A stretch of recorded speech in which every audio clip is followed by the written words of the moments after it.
Around the World in 80 Days.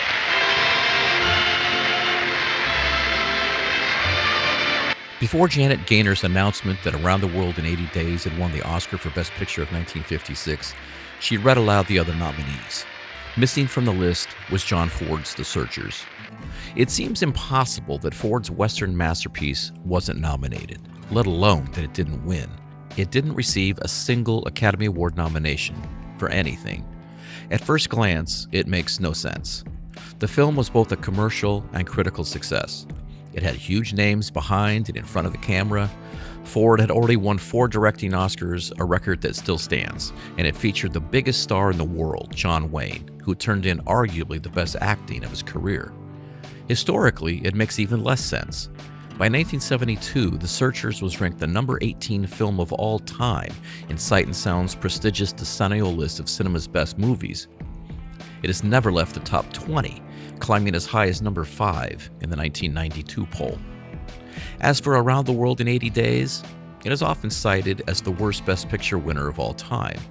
A bit unfair, perhaps, given that it was well received by audiences and critics and reflected the big, showy films from the decade that Hollywood embraced as it fought off the encroachment of television. But as for that, The Searchers was shot in VistaVision amid the otherworldly landscapes of Monument Valley. Visually, it's stunning, a big screen must-see. So what happened? The easy answer is that The Searchers was far ahead of its time, in both theme and production. Hollywood wasn't ready for either. The Motion Picture Academy has historically shied away from controversy, in theme, content, and personality alike, depriving some of cinema's greatest artists and their work of Oscar gold. Citizen Kane? Orson Welles was disliked. 2001: A Space Odyssey? Too weird and unconventional. Apocalypse Now? Too surreal and cerebral. Do the Right Thing? It made Academy old-timers uncomfortable. Ditto Brokeback Mountain. The list goes on. The Searchers forced audiences to face our uncomfortable history concerning the treatment and view of Native Americans. The John Wayne on screen here is not a simple white hat hero avenging the murder of his brother's family. He's a loner, a doomed victim of his own obsession and ideals, rendering him an eternal outsider. If we root for him, it's as if we are acknowledging something unsavory and shameful within ourselves. This character, this lonely character, comes out of the desert or something, and he's absolutely terrifying. I mean, he's filled with he just literally acts out the racism, the worst aspects of racism of our country. Racial reckonings in the 1950s had older Americans, including members of the Academy, on edge. For those running Hollywood, Ford also committed the sin of operating outside of the studio system. The film was financed and distributed by C.V. Whitney Pictures, a completely independent production company owned and financed by Cornelius Vanderbilt Whitney. Accordingly, it had no traditional promotional campaign inside or outside Hollywood, and the public relations blitzes by the traditional studios on large-scale 1956 productions, such as Around the World in 80 Days, The Ten Commandments, and The King and I, pushed The Searchers to the Oscar margins. It didn't stand a chance. It's a shame because the film is regarded as the towering career work of both Ford and Wayne. Wayne's Ethan Edwards is a former Confederate soldier still committed to the cause, and he is very clearly a racist. He views the native peoples as savages, and to live among them is to be removed from civilization. Anyone with native blood running through their veins is a different and inferior breed of human being. And he just shows us the worst part of ourselves that's coming out of the late 40s, early 50s. He just brings it right up to the surface, so we have to deal with it. 3 years after the end of the Civil War, he shows up at his brother's home, ostensibly in Texas, but located in the heart of Monument Valley on the Utah-Arizona border. The location was a favorite of Ford's because of its visual beauty, but it is highly ironic given the commercial endeavor of filming on land considered sacred by the Navajo Nation. Ethan's brother, Aaron, has a son and 2 daughters, as well as an adopted son, played by Jeffrey Hunter, whose character is 1/8 Cherokee. That distinction is enough for Ethan to hold him in contempt, so much so that he refuses to let Hunter's Martin Pauly call him Uncle. Aaron and his wife and son are murdered off-screen by Comanche warriors, and both daughters are taken captive.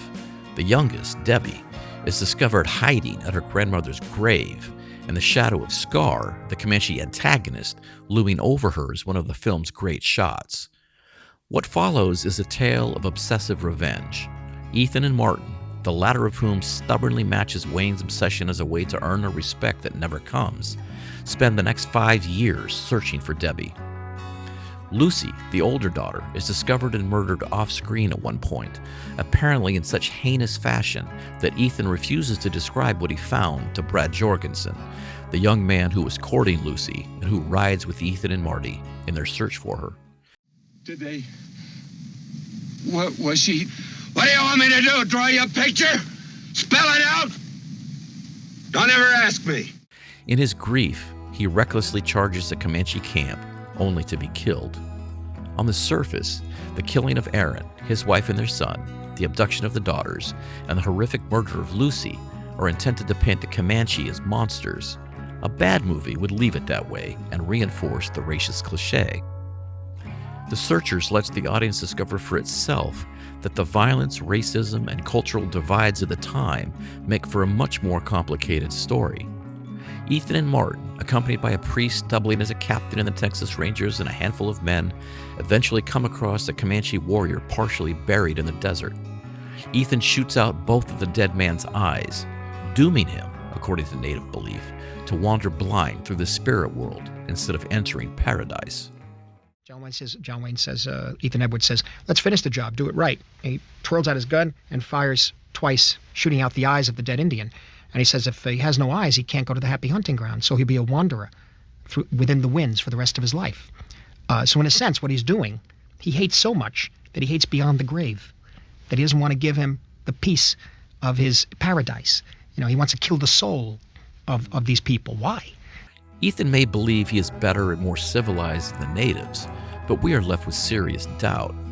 If there's a protagonist at all, it is Hunter's Martin, who is devoted to the adopted family who took him in after the killing of his parents.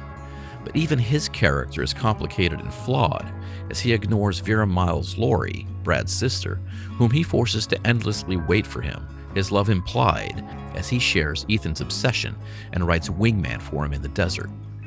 Ethan is implacable. His quest begins before the funeral for his brother's family even ends. Time is immaterial. Scar will be found so long as he keeps searching. And he becomes obsessive, like that extraordinary scene. And they're sitting there, sitting on their horses in the birch trees, and the snow is coming down. He says, "We'll find them, sure as the turning of the earth." And he's a poet. You see, he's a poet too. He's a poet of hatred. This is no rescue a damsel in distress story. Ethan believes if Debbie has been fully integrated into Comanche culture, that she should be killed, that death is better than a life of what he believes is subhuman savagery. This philosophy is reinforced in a scene where they come across recovered hostages who have spent time living among the natives. It's hard to believe they're white. They ain't white anymore. They're Comanche. Of course, Debbie is eventually found, and Scar is killed by Martin and eventually scalped in barbaric fashion by Ethan. But Ford and screenwriter Frank S. Nugent, working from Alan LeMay's novel, further complicate Wayne's character. Ethan chases Debbie down in the desert as she flees the Comanche camp. Earlier, when she urges Martin and Ethan to leave upon initial discovery, Ethan does go to shoot her. He is stopped only by Martin shielding her. Here, however, he picks her up and decides to take her back to Laurie's home and American society. Why? We don't know. But it is implied that Ethan realizes he's an anachronism. The world has passed him by.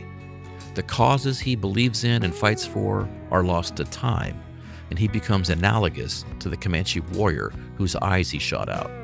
He is doomed to wander on the margins, outside of society's boundaries, reflected in the iconic closing shot of the film, which mirrors the opening shot.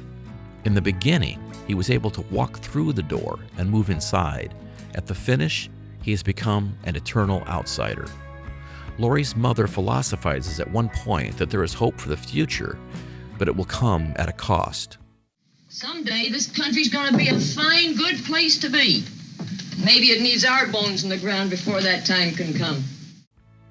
In the here and now, Ethan is confined to a kind of limbo.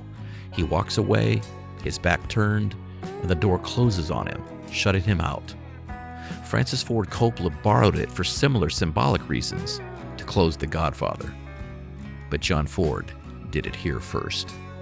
To Searchers, the actual Best Picture of 1956.